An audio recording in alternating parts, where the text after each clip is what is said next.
So the last 5 to 6 hours, we were flying in 120-degree heat, full body armor, inside of an oven, basically, is what these Black Hawk helicopters with a fan blowing over your head. With the rotors, you're basically in a sauna for the last 4 to 6 hours. We got this call that said, hey, we got another one. It's downtown Baghdad. It's 10:30 at night. All of us were tired, and you're like, okay, here we go again.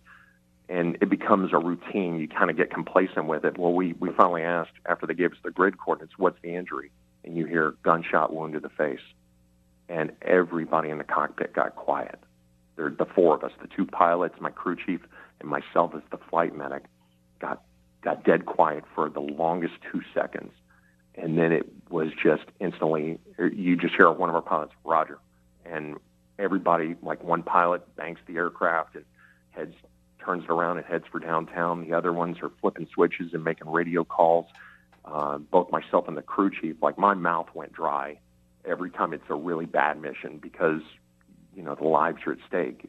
Especially as the flight medic, it's up to me. When we pick up that patient, I'm in control of everything. I'm telling the pilots where to go, which hospital to go to, what to do, how high to fly. We don't want you to go too high if they may have a head wound because of the pressure on the skull if you change altitudes.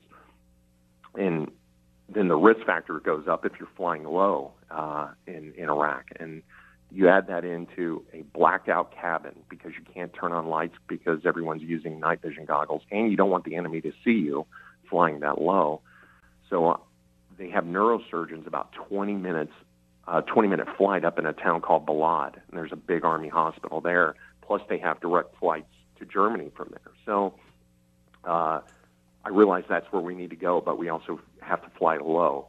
So I told him where to go, and so for the next 20 minutes, I'm kneeled down in front of this guy. He's sitting up in the back of the bird, and I'm trying to patch his wound with this tiny pin light that's on my helmet. That's the only thing I can show, and it's a little green light that doesn't affect the night vision goggles. So it's really creepy because he's bleeding he's got a lot of blood, and you don't know if that's the only wound. So I'm cutting off clothes, and he's sitting up. He's alert. He's 150 pounds soaking wet. He was a sergeant. I'm working him, and I'm putting on bandages, and I'm cutting off his upper clothes and checking for secondary wounds. I'm finding scars and stuff all over him, but no other bloody areas. So I'm patching him, and my crew chief tells me on the radio, he's like, hey, you're not going to believe this. I look over as I'm reaching for a bandage out of my aid bag. I look at him, he points at the guy, and he gives him a thumbs up.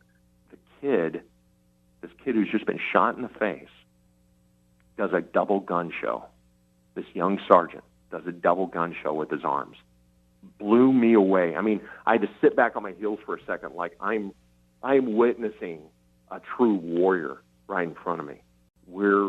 They're clearing all the airspace. Any fighters, helicopters, cargo aircraft are coming in for landings. They're rerouting them because we're coming over the airfield. This kid walks off the aircraft with his arm around my shoulder, and the Air Force people that were there to pick him up, that are usually part of these litter teams, they just stopped dead in their tracks. Both of us are covered in blood, and it's all his blood, but they don't know, and they just see this guy, this warrior walking to them, and one girl was in her mouth and tears in her eyes. In the darkness, you could see the tears in her eyes.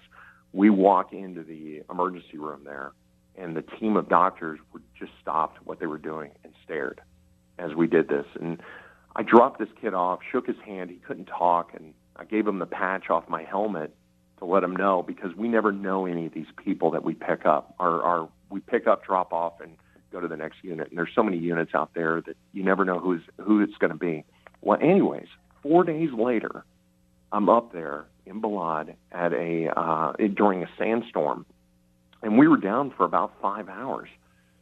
Myself and another flight medic decided, hey, let's go walk over in the hospital, see if anybody needs help, maybe go check the ICU, see if any of our previous patients were there that haven't been shipped out to Germany. And sure enough, I go into this large room that's full of wounded guys. They're sitting there up in his bed, typing on a laptop, is this kid. And wow. He's got little stitches on his cheek and stitches and a patch on his neck. And he looks up, stops what he's doing, and he recognized us. I didn't have my flight helmet on, and we just knew. Instant contact. Like, he knew me, I knew him, which is surprising because it was darkness the last time we saw each other.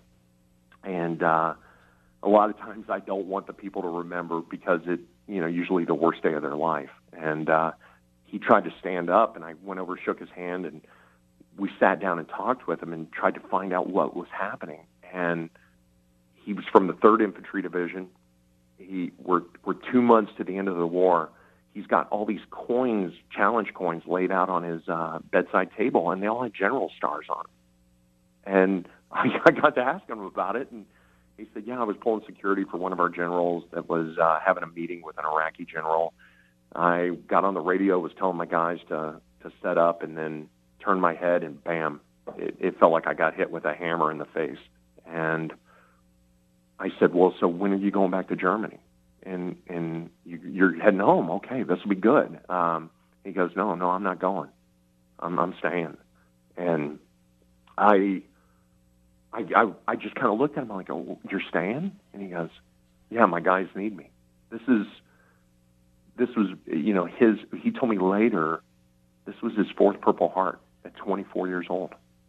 Wow. Oh my gosh. 4th Purple Heart, and this guy didn't leave the fight. And he stayed with his guys to the end.